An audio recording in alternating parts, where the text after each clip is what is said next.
नमस्कार. गोडाचा शिरा तर आपण नेहमीच बनवतो, परंतु आता आंब्याचा सीझन चालू आहे, तर आज आपण इथे युनिक असा आंब्याचा शिरा बनवणार आहोत. जर तुम्ही चॅनलला सबस्क्राईब केलं नसेल तर सबस्क्राईब करा, म्हणजे अशा सोप्या, हेल्दी आणि टेस्टी रेसिपी तुम्हाला इथे पाहायला मिळतील. तर हा शिरा बनवण्यासाठी इथे मी एका पातेल्यामध्ये ज्या वाटीने आपण रवा मोजून घेणार आहे त्याच वाटीने इथे मी 1/2 वाटी पाणी घेतलेलं आहे आणि 1/2 वाटी दूध घेतलेलं आहे. आता आपल्याला व्यवस्थित असं उकळून घ्यायचं आहे. त्यानंतर एका कढईमध्ये मी अर्धी वाटी तूप घेतलेलं आहे. त्यातील थोडंसं म्हणजे साधारणतः 2 चमचे तूप ठेवलेलं आहे आणि ज्या वाटीने तूप घेतलेलं आहे त्याच वाटीने इथे मी बारीक असा रवा घेतलेला आहे. तर हा रवा आपल्याला लो टू मीडियम गॅस करून रवा सतत हलवत खमंग असा आपल्याला इथे भाजून घ्यायचा आहे. रवा भाजत असताना रव्याचा हलकासा रंग बदलला जातो आणि रव्याला खमंग असा सुवास सुटतो. तसेच रवा भाजलेला आहे की नाही हे ओळखण्याची खूण म्हणजे रवा काय करतो, तूप सोडायला सुरुवात करतो आणि हा जो रवा आहे तो जरा ओलसर दिसतो. साधारणतः 3 ते 4 मिनिट रवा व्यवस्थित असा भाजून घेतलेला आहे.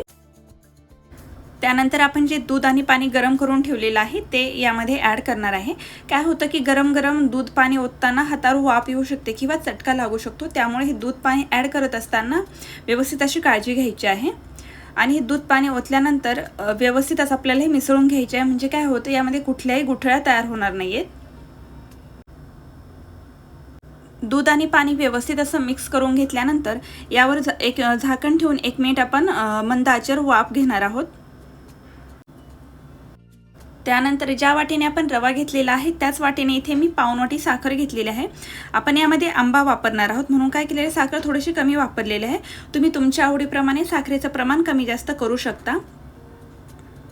साखर घातल्यानंतर आपल्याला व्यवस्थित असं मिक्स करून घ्यायचे आहे. तर इथे पाहू शकता साखर घातल्यानंतर हे जर आपल्याला सैलसर वाटतं. आता आपण पुन्हा झाकण ठेवून 1 ते 1.5 मिनिट मंद आचेवर आपण वाफ देऊन घेणार आहोत. त्यानंतर 1 वाटी आंब्याचा रस घालायचा आहे. हा रस हापूस आंब्याचा रस आहे. तर इथे काय केलेलं आहे मी की आंब्याची साल काढून घेतलेली आहे आणि त्याचे काप करून मिक्सरला फिरवून घेतलेले आहे. यामध्ये मी साखरही ॲड केलेलं नाही, तसंच पाणीही ॲड केलेलं नाहीये.